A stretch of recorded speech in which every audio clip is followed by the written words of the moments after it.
ஒட்டுமொத்த தேசத்திலையும் தேர்தல் திருவிழா அதிகாரப்பூர்வமாக தொடங்கிவிட்டது. இப்போ நீங்களும் நானும் இணைந்திருக்கக்கூடிய இந்த வேளையில தேசம் முழுமைக்கும் மாடல் கோட் ஆஃப் காண்டக்ட், தேர்தல் நடத்தை விதிமுறைகள் அமலுக்கு வந்துவிட்டன.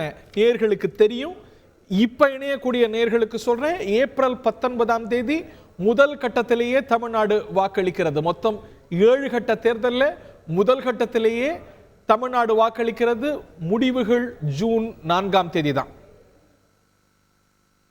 இந்த நிலையில பாரதிய ஜனதா கட்சியுடைய பேராசிரியர் ஸ்ரீனிவாசன் நம்மோடு இணைந்திருக்கிறார். ப்ரொஃபசர், தயாரா தேர்தலுக்கு?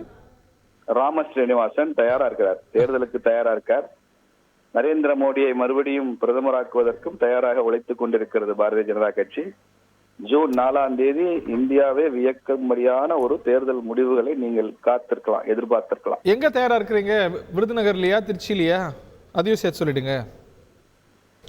எங்களுக்கு என்னன்றத எங்க தலைவர்கள் முடிவு பண்ணுவாங்க. Right right.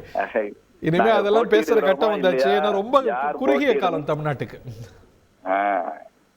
இப்போ எல்லாரும் தமிழ்நாட்டுக்கு திமுக ஆட்சிக்கு வந்ததுல இருந்தே போதாத காலம் தானே, அதனால தேர்தலுக்கு போதாத காலம். ப்ரொஃபசர், எலெக்ஷன் மோடுக்கு, பிரச்சார மோடுக்கு வந்துட்டீங்க. பிரைம் மினிஸ்டர் ரொம்ப சீக்கிரமாவே வந்துட்டாரோ? இதெல்லாம் தெரிஞ்சுதான் தமிழ்நாட்டுக்கு. இன்னும் நிறைய பொலிட்டிக்கல் ராலிஸ் முடிச்சிட்டார். முதல் 2 கட்டங்கள்ல ஒரு கட்டத்துல நடந்துரும்ன்றது எல்லாருமே எதிர்பார்த்தோம். முதல் கட்டத்திலே வருதுங்கிறது எங்களுக்கு கொஞ்சம் புதுசா இருக்கு. ஏன்னா சென்ற முறை அப்படிதான் இருந்தது, ஏப்ரல்லே முடிஞ்சிருச்சு. அதனால அதை ஒட்டி இந்த தேர்தலும் அப்படிதான் அமையும் என்று எதிர்பார்த்து பண்ணிருந்தோம். அதனால பிரதமர் வருகிறார். அதுக்கு கட்டியம் கூறுற மாதிரி இருக்கும் பிரதமர் அடிக்கடி தமிழ்நாட்டுக்கு விஜயம் செய்தது.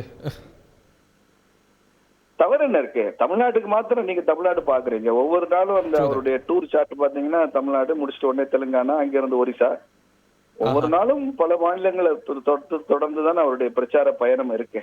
அது ஒரு பக்கம் இருக்க, இங்க இன்னும் ஃபைனலைஸ் ஆக வேண்டியதும் நிறைய இருக்குல்ல. இன்னைக்கு நிறைய இடங்கள்ல உங்களுக்கு எல்லாத்துலயும் ஒரு கிளியர் பிக்சர் இருக்கு.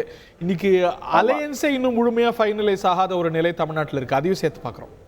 எல்லாம் 1 மணி நேரம் வேலை தான் சார். தேர்தல் அறிவிச்சாச்சு, நீங்க என்ன தாமதிக்க முடியாது இல்லையா? 20ஆம் தேதி வேட்புமனு துவங்குற நேரம் நினைக்கிறேன், 20 to 27. பாமக உள்ளே வெளியா ப்ரொஃபசர் என்ன சொல்றாங்க? பழம் கணிஞ்சிரும். பழம் கணிஞ்சிருமா சார்? பழம்னாலே பூ எங்க இருக்கு அங்கதானே சார். பூ தான் பழம், பழம் தான் பூ. சரி, இல்ல இலைக்கு மேல இருக்குமா அப்படின்னு.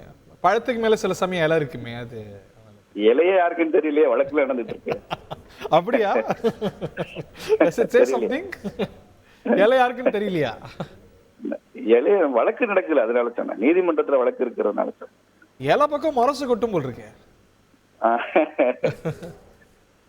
நாங்க முரசறைந்து அறிவிக்கிறோம் சார், மோடி தான் பிரதமர். 3ஆம் முறையும் மோடி 3.0. அதெல்லாம் சரி. தமிழ்நாட்டுல எடுபடுமா? நிச்சயமா, ஏன் எடுபடாது? பாத்துட்டே இருங்க. எப்படி ஆல் இண்டியா லெவல்ல நம்பர் சர்ப்ரைஸ் ஆக போதோ, அது மாதிரி தமிழ்நாட்டிலயுமே எங்களுடைய வெற்றி உங்களுக்கு வியப்பு கொடுக்க போகுது. இந்த ஒரு மாத காலம் அப்படிங்கறது உங்களுடைய மெசேஜிங்க கொடுத்து, not only Tamil Nadu Hari, entire south India.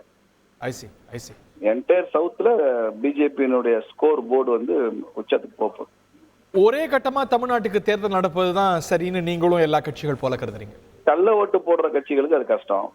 நாங்க நல்ல ஓட்டு போடுற கட்சி, எங்களுக்கு என்ன கஷ்டம்? ஒரே நாள்ல தேர்தல் நடந்தா மாறி மாறி வாக்காளர்கள் எங்கிட்ட பணம் கொடுத்து கூட்டிட்டு வர்றது, அதுக்கெல்லாம் கொஞ்சம் சிரமம் ஏற்படும், சவால் ஏற்படும். ஒரே நாள் நடக்கிறது நல்லது தமிழ்நாட்டுல. நம்ம தேர்தல் மோடுக்கு வந்துட்டோம். அடுத்த லைன்ல காத்திருக்கிறாரு முன்னாள் சபாநாயகர் ஜெயக்குமார். அவருக்கு என்ன அன்பா மெசேஜ் சொல்றீங்க? அதையும் சேர்த்து அவர்கிட்ட கேட்கிறேன். எனக்கு அவர்கிட்ட நான் கேட்கவா இல்ல, அவருக்கு என்ன சொல்ல விரும்புறீங்க? ஜெயக்குமார் எங்களது தோழமை கட்சி தானே. தோழமை கட்சியா? இன்னும் முயற்சி செஞ்சுட்டு இருக்கீங்களா? கூட்டணி கட்சி வேற, தோழமை கட்சி இல்லைங்க. ஜெயக்குமார் எப்பயுமே எங்க தோழமை, ஃப்ரெண்ட்லி பார்ட்டி, அலையன்ஸ் பார்ட்டி இல்ல.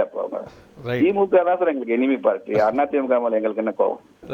கூட்டணிக்கு வரல, அவ்வளவுதான். வராட்டி பரவாயில்ல, அவங்களே எதிர்த்து நாங்க போட்டியிட போறோம், அவ்வளவுதான். இந்த நிலையில உங்களோட தோழமையிட்டே கேட்கலாம். அது திரு ஜெயக்குமார், வணக்கம். இந்த தேர்தல் தேதி வந்திருக்கு, முன்னாள் சபாநாயகர்கிட்ட கேட்கணும்னு நினைக்கிறேன். இந்த தோழமை இமேஜோட தான் களத்துக்கு போறீங்க, அதுவே ஒரு சவாலா இருக்க போதோ? அதெல்லாம் ஒண்ணு இல்ல. நாங்க தேர்தல் ஃபைட்னு வந்துட்டா தயவுதாட்சியம் இல்லாத யுத்தம் தான், போர் தான். அதுல ஒன்றும் பிரச்சனை இல்லை. அரசியல் எதிரி எங்களுக்கு திமுக தான் சொல்றேன். தமிழ்நாடு எங்கள் எதிரி திமுக தான்.